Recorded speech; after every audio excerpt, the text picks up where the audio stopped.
Hey guys, it's Doodly Squatch here, coming in with another fun monthly challenge from Draw Me a Robot, and let's just get right into it. So here we go. So the challenge was first let's one step back. So another one from Draw Me a Robot. Great guys, love them, they're great. This challenge was in conjunction with Fresh Bakery Studio, and their idea was to take your favorite gaming system or just a gaming system and make it into a robot. So I figured, why not the GameCube? So figuring out the perspective on the cube for this here robot. I probably initially picked the GameCube because it's a more interesting looking system, but to be honest, outside of my the PlayStations I've had, I think the GameCube is probably my favorite Nintendo console, I would say, and a lot of it had to do with the shape and the color scheme. I ended up with a blue one. I really wanted a black one, but funds were not readily available. I think I was in ninth grade when this came out. So it was very much, whatever I could cobble together, allowance-wise and that sort of thing. Ninth or 10th grade. It's hard to remember. But I remember at the time I was also wanting, saving up for like a PlayStation 2, which was, going to be $300, which was, that's big money back then. And I finagled any, pretty much everything I could try. I was, skipping on lunches and saving my lunch money and wheeling and dealing with my folks, hey, if I get good grades, will you help me pay for this thing and that sort of thing. But I did eventually get my GameCube, and I just love the darn thing. I loved, I loved that it looked like a little lunch box. I loved that it had a handle so you could carry it like that. It was the only console that I felt comfortable being mobile with. I didn't mind taking it with me to like a friend's house because, put the cords in one cargo pocket, controllers in another, and then carry the whole thing. Bada bing, bada boom, and we were off to the races. Usually we'd get together and play Smash Brothers and drink lots of Mountain Dew and just be cool kids. But I don't know, a lot of good memories associated with it. A lot of fun games. I really enjoyed Mario Sunshine, even though it was just so wacky. The water, with the flood system and all that. And then on the drawing, still having, not a lot of confidence drawing robots, so throwing something organic in there, giving them the old Akira arm, why not? Any opportunity to do that, Tetsuo, Kaneda, that kind of stuff. But otherwise, just an overall really enjoyable system. I still my GameCube is still set up. It is right next to my PlayStation 5, so that shows how much I still enjoy it. I'd say probably the thing I play most frequently on it lately is Eternal Darkness: Sanity's Requiem. It was such a fun game, really fun concept. I love the idea of the sanity meter and how it would actually affect your gameplay if it was low. A lot of funny, just sort of jump scary things, or the thing telling you, "Oh, I'm deleting all your saves," or your character's head would randomly explode, and then they sort of wake up and scream, and almost like diet H.P. Lovecraft. They were going for it, and it was fun because it was a magic system, and you could mix and match spells and sort of make your own custom kind of stuff.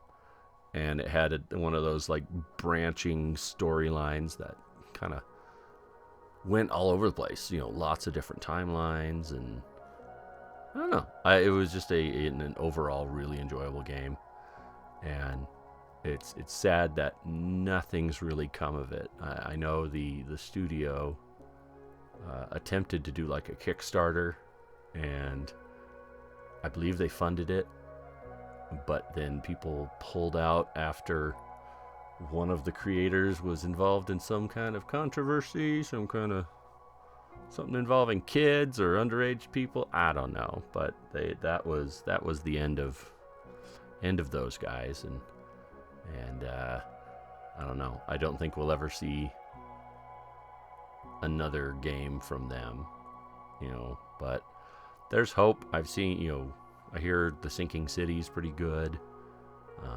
Lots of other kind of Lovecraft games. But I'm glad my GameCube still runs. I'm glad it's kind of a hardy bit of hardware, and that it's it's ancient, but it's still going. And that's unfortunately not the case with a lot of things. I worry about, they talk about the Switch 2 and how the game cartridges won't even have bloody games on them. Like, how's that going to work 20 years from now? I can plug in my Super Nintendo and fire up a game and it still works. It doesn't need a network to hop on or anything like that. So I wonder what archiving games is going to look like in the future, or is it just going to be emulation and kind of on the fringe of piracy? Yeah, I don't know. Anybody have any good opinions on that? I'm curious, because I worry about that. I hate that, for a long time, in order to get like all my Monkey Island games, I had to use like Scum VM and essentially use unauthorized copies. I have my own, but they just didn't run on anything. So I don't know. Fortunately, eventually they remastered them and came out with special editions, and those were definitely worth the price of entry. I enjoyed all those, and it's been good to see other things like the Legacy of Kain games kind of popping back up into popularity and getting remastered and looking beautiful. And here we go, the GameCube blue or purple. I don't bloody know. I'm using the eye drop tool. I think it's it might be purple. I don't know. I don't have my kid here to help me. Yeah, it's being a gamer and being a an avid gamer into my middle ages. It is interesting to think about what that's going to be like. My PS4 still remains active. The kids play on that one, and the games are accessible and all that. So it's not like they're completely gone. And I'm not a huge. I don't play a lot of online like multiplayer games, so they don't really rely on a network. So I think that might work out in my favor in the future. Single player experiences are a lot more appealing to me. I like a good story. I like being able to pause my game. But it's nice because things still work out overall for most systems and in games like that.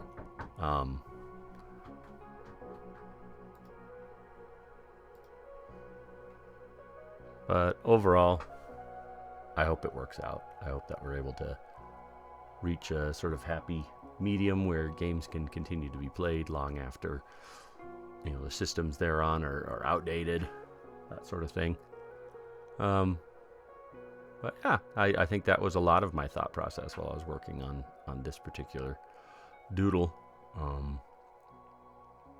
Just the viability of games as they go, and also I guess I miss innovation. I miss originality, interesting games that are completely new. It's really hard to find a series or something that isn't part 6 of something going on. Or one of my favorite games, Psychonauts, was such a novel concept. it really stood out to me, and I just sort of loved the idea and the world building and the all the systems in it, the organization, that sort of thing. And it's been a pleasure playing through Psychonauts 2, where they sort of went with that and sort of leapt further into it rather than just try and rehash a lot of stuff, where they came up with new things and interesting things. And I hope there's more studios. I'm glad that there's a lot of indie studios that are doing well. They seem to be innovating and coming up with new and interesting things, where there's just not a lot of that going on with the sort of mainstream AAA studios.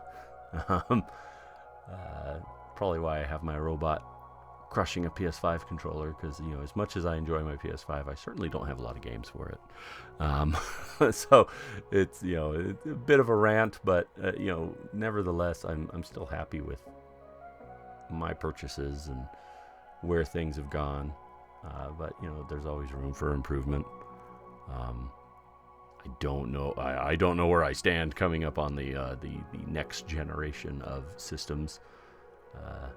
As of recording, they've announced the Switch 2 and release date and price and all that, and I'm not down. I might end up joining my son in the PC master race and and see where that takes me.